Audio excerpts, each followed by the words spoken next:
A missão principal do Supremo Tribunal Federal é a guarda da Constituição, fundamento inabalável do Estado Democrático de Direito. Aqui reside a maior responsabilidade da magistratura. Ter firmeza para condenar quando houver certeza e, o mais importante, ter humildade para absolver quando houver dúvida. É sabido que o primeiro pressuposto que um juiz deve observar antes de ingressar na análise da peça inicial, da denúncia ou de uma petição inicial é verificar se ele é competente. Esse é um pressuposto para o desenvolvimento regular do processo. Consoante a regra claríssima do artigo 102, inciso 1º da Constituição da República. Sinteticamente, o que eu vou me referir é que nós não estamos julgando pessoas com prerrogativa de foro.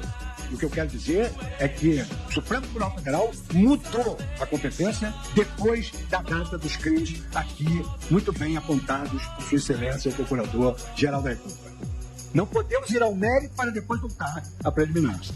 E aqui eu destaco, senhor presidente, depois de analisar essas questões, que o Supremo Tribunal Federal já anulou um processo por inteiro por incompetência relativa, máximo quando se trata de incompetência absoluta e interrogável pela vontade das partes. Em caso, os réus deste processo, sem nenhuma prerrogativa de foro, perderam seus cargos muito antes do surgimento do atual entendimento. O atual entendimento é recentíssimo desse ano. A aplicação da tese mais recente para manter a estação no Supremo, muito depois da prática de crimes, gera questionamentos não só sobre casuísmos, mas mais do que isso, ofende o princípio do juiz natural e da segurança jurídica. Concluo assim pela incompetência absoluta do Supremo Tribunal Federal para o julgamento deste processo. E como é sabido, em virtude da incompetência absoluta para o julgamento, impõe-se a declaração de nulidade de todos os atos decisórios praticados. No caso, nós estamos diante de uma ação penal recebida em 26 de março de 2025 e o julgamento iniciado em 29 de setembro de 2025. Transcorreram, portanto, 161 dias entre o recebimento da denúncia e o início do julgamento, com cerca, portanto, de 5 meses. Estou há 14 anos no Supremo Tribunal Federal. Julguei processos complexos, como, por exemplo, no mensalão. O processo levou 2 anos para receber a denúncia e 5 anos para ser julgado. Foi exatamente nesse contexto que as defesas alegaram cerceamento de defesa. Salta aos olhos a quantidade de material probatório envolvido. Eu não sou um expert nesse assunto, mas a quantidade chega a 70 terabytes. Eu fui pesquisar isso, fiquei até... nem acreditei, porque são bilhões de páginas. E apenas em 30 de abril de 2025, portanto, mais de um mês após a segunda denúncia, em menos de 20 dias antes do início da oitiva das testemunhas, foi proferida a decisão deferindo acesso à íntegra de mídias e dos materiais apreendidos na fase investigativa. Não compete à autoridade policial, ao Ministério Público ou mesmo ao juízo processante realizar um filtro seletivo do material probatório colhido, decidido unilateralmente pela autoridade policial, o que é ou o que não é pertinente à defesa. Tem sim, que não cabe a nenhum juiz assumir o papel de inquisidor, vasculhar mais de 70 milhões de megabytes de documentos à procura das provas que se encaixem na retórica acusatória e nem corrigir contradições internas encontradas na sua versão dos acontecimentos, ainda que nós tenhamos no gabinete de juízes e instrutores. Responsabilidade criminal deve ser provada acima de qualquer dúvida razoável. Certamente, em razão de limitações de todos nós, a petição do Ministério Público não me pareceu cuidar de realizar uma descrição típica e individualizada das condutas dos agentes, preferindo adotar uma narrativa que me pareceu desprendida da cronologia dos fatos alegados e com a indicação das condutas específicas que configurariam um dos crimes imputados. Não houve isso. E eu citei desde o início, nós, juízes da Suprema Corte, criamos precedente vinculativo a mais de 18 mil juízes. E seria um precedente muito perigoso para a responsabilização penal de agentes políticos, com base em alegações genéricas de abuso de suas prerrogativas e de ingerências indevidas nas funções dos outros poderes. Há, nesse aspecto, no meu modo de ver, uma certa incoerência da acusação. De um lado, afirma categoricamente que a ferramenta Posse-Maio foi utilizada exclusivamente no período de abril de 2019 a meados de 2021. Até porque o contrato junto à Posse-Maio terminou em 10 de maio de 2021, contrato número 567. 2018. No entanto, A denúncia sustenta que a suposta organização criminosa teria operado entre 29 de junho de 2021 e 8 de janeiro de 2023, período no qual a First Mile já não era mais utilizada, sustenta a rigidez da utilização dessa ferramenta. De toda sorte, no meu modo de ver, com a devida vênia, não logrou a acusação explicar quais dispositivos legais proibiram o emprego da ferramenta First Mile pela BIM, nem a participação dolosa direta do Elvin, que concerne a sua utilização. Uma última imputação no âmbito da BIM paralela diz respeito ao monitoramento da autoridade desta corte, conforme narrado no depoimento de Paulo Cid. Ele afirma, e afirma a Procuradoria-Geral da República, com base em Mauro Cid, que as operações de monitoramento foram realizadas por ordens de Jair Bolsonaro, especialmente após ser informado de um encontro entre o ministro general Milton Mourão. O ministro Alexandre de Moraes foi o suposto encontro do ministro general Milton Mourão. O monitoramento era para isso.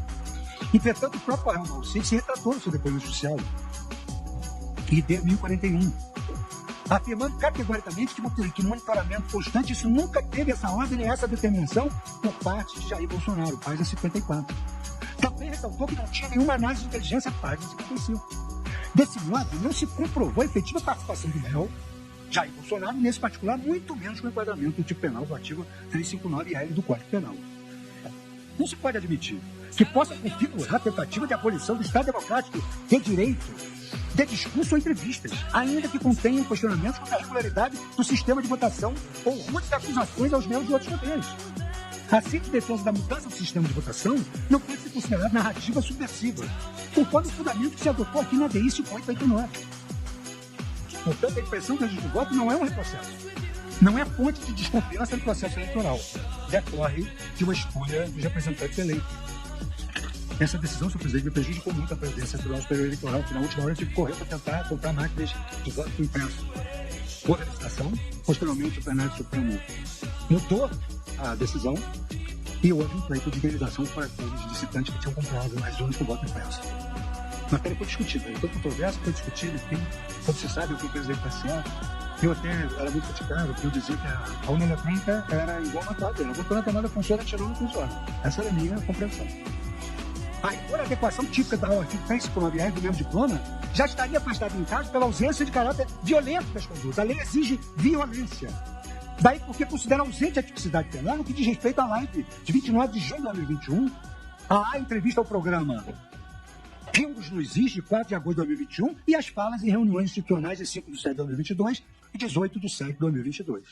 Os elementos dos autos também indicam não ter havido o dolo de atentar contra as instituições. Esse é o depoimento judicial, a testemunha Batista Júnior, que é o grande pilar da própria testemunhal, que não compareceu numa reunião e foi embora na outra, negou que o presidente da República houvesse interferido no relatório. Negou que o presidente da República houvesse interferido no relatório. O artigo 5º da Constituição prevê a garantia do acesso à justiça. Quem julga procedente é procedente. Acolhe ou desacolhe a representação. Mas, por imperativo lógico, é inegável que esta previsão de garantia do acesso à justiça decorre da impossibilidade de criminalizar, como atentado ao Estado Democrático de Direito, a mera apresentação de demanda ao judiciário, ainda que se conclua posteriormente pela sua procedência. O processo é Hitchcockiano, não se sabe o que tem razão, só sabe o que tem razão no final. Em 30 de outubro de 2014, aquela corte eleitoral foi instada pelo partido do candidato derrotado à realização de uma auditoria especial no sistema de votação. Em vez de rejeitar de plano a pretensão qualificada como ataque às instituições democráticas, o TSE tomou a sábia decisão de autorizar a auditoria e, posteriormente, apresentar o resultado à sociedade, indicando não ter sido encontrada nenhuma causa. O episódio apenas reforçou a legitimidade da justiça eleitoral, acolheu e decidiu. E demonstrou o compromisso da justiça eleitoral com a transparência. A acusação faz diversas suposições sobre o que teria acontecido o trabalho entre eles.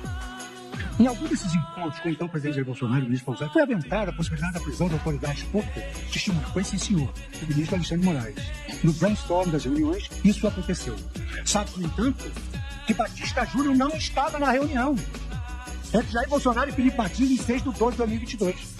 Como já consignado, as reuniões em que Batista Júnior estava presente ocorreram em 1º de 11, 2, 14, 22 e 24.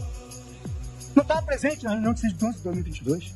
Então, se a versão da minuta que previa a prisão de autoridades de novas eleições foi entregue a Jair Bolsonaro apenas em 6 de 12, tudo poderia ela ter sido discutida com Batista Júnior no mês anterior, em novembro. A contradição é absolutamente patente. Há duas, a própria Procuradoria-Geral da República admite que houve várias versões da suposta minuta do decreto, dizendo que o Bolsonaro fez adiante ajustes na minuta, sem especificar o conteúdo de cada uma delas ou o objeto desses ajustes. Essas contradições e falhas, que, no meu modo de ver, estão intrinsecamente na acusação, vão se tornando cada vez mais, no meu modo de ver, com a devida bem insustentáveis. À medida que a narrativa avança. E até aqui, como se nota, não há provas que sustentam um ético condenatório. O ético condenatório tem que fazer parte do espírito do juiz ao condenar. Isso significa que, apesar de a acusação escorar-se nas suas declarações para cogitar da existência de uma minuta prevendo a prisão das autoridades públicas, a verdade que salta dos autos é que Batista Júnior não estava presente na reunião em que Jair Bolsonaro teria apresentado a primeira versão do documento hoje pelo das Forças Armadas. Note também que a Procuradoria-Geral da República sustenta ter sido apresentada nessa reunião de 7 de dezembro de 2022 a primeira versão da minuta de decreto, mas efetivamente não consegue comprovar o seu extrato e proporciona o seu exato conteúdo. Todas essas provas estão em linha com o que declarou o réu no caso do subjúdice. Daí Bolsonaro, descartamos de plano a possibilidade de usarmos qualquer hipótese prevista na Constituição. Quisesse o réu prosseguir no intercrimes em direção a um autogolpe, ele precisaria convencer os comandantes das Forças Armadas a apoiá-los, pois a substituição destes é prerrogativa do presidente da República, consoante o artigo 4 da Lei Complementar 97. A Marinha, o Exército e a Aeronáutica dispõem singularmente de um comandante indicado pelo ministro de Estado da Defesa e nomeado pelo presidente da República, o qual, no âmbito de suas atribuições, exercerá a direção e a gestão da respectiva força. Trata-se, assim, absoluta inexistência de prova a respeito de que qualquer minuta prevendo a prisão de autoridades teria sido apresentada nessas reuniões de 7/12 e 14/12 de 2022. Portanto, não há amparo nos elementos probatórios que corroborem a acusação de que a minuta do decreto apresentada ao alto comando do Exército previa medidas de intervenção nos demais poderes, incluindo a prisão de autoridades.